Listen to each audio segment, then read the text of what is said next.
பித்தப்பை கேன்சருக்கான risk factors என்ன? காரணிகள் என்னென்ன?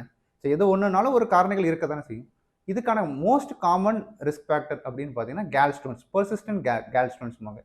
அதாவது பித்தப்பையில கற்கள் வருது. ஸோ அத வந்து நம்ம இக்னோர் பண்ணாம, இப்ப ஒரு வலி வருது, நம்ம ஸ்கேன் பண்ணி பார்க்குறோம், பித்தப்பை கல் இருக்குன்னா, அத வந்து அது அக்யூமுலேட் ஆகாம, அது மருந்துலயே நம்ம சரி பண்றோம்னு நினைக்காம, டாக்டர பார்த்துட்டு ஒருவேளை ப்ரொஃபைலாக்டிக் கோலிசிஸ்டெக்டமி பித்தப்பை ரிமூவல் சொன்னாங்கன்னா, அத உடனே பண்ணிக்கிறது ரொம்ப ரொம்ப நல்லது. அது பித்தப்பை கற்கள் எல்லாமே கேன்சரா மாறுமானா அப்படி கிடையாது.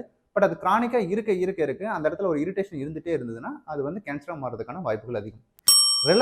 அடுத்து ரிலவெண்ட் ரிஸ்க் ஃபேக்டர் பார்த்தீங்கன்னா, ஒபிசிட்டி. நம்ம உடல் பருமன் இருக்கிறதும் இந்த கேல்பிளாடர் கேன்சருக்கு ஒரு முக்கிய காரணம். அதர் ரிலேட்டட் ஃபேக்டர்ஸ் நீங்க பார்த்தீங்கன்னா வந்து, நம்மளுக்கு வந்து ஃபேமிலி ஹிஸ்டரி இருக்கிறது, கிரானிக் டைஃபாய்டு கேரியர்ஸ் அப்படின்னு சொல்லுவாங்க.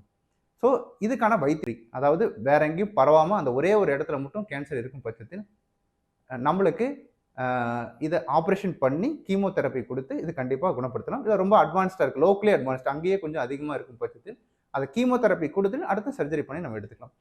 சில டைமில் பார்த்தீங்கன்னா நம்மளுக்கு பித்தப்பை கல் இருக்கு, இல்லை அந்த இடத்துல வலி இருக்குன்னு நம்ம அந்த ஆப்ரேஷன் பண்ணி எடுக்கும்போது இன்சிடென்ட்டாக நம்மளுக்கு இந்த கேன்சர் தெரிய விட வாய்ப்பு இருக்கு.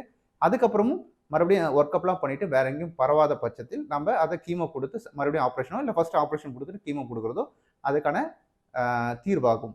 ஒருவேளை அது கண்டுபிடிக்கும் போது வேற உறுப்புக்கு பரவி இருந்தா, இல்லை ஆப்ரேஷனே பண்ண முடியாத அளவுக்கு ரொம்ப பெருசா இருந்திருந்த பட்சத்தில் அவங்களுக்கு நம்ம முழுசா குணப்படுத்த முடியாதனாலும் கீமோதெரப்பி கொடுத்து, chemotherapy plus or minus immunotherapy நம்ம கொடுத்து அவங்களோட சிம்டம்ஸை கம்மி பண்ணலாம், அவங்க வாழ்நாளை நீட்டிக்கலாம். ஸோ இந்த தகவலை பலரிடம் பகிருங்க. ரொம்ப நன்றி.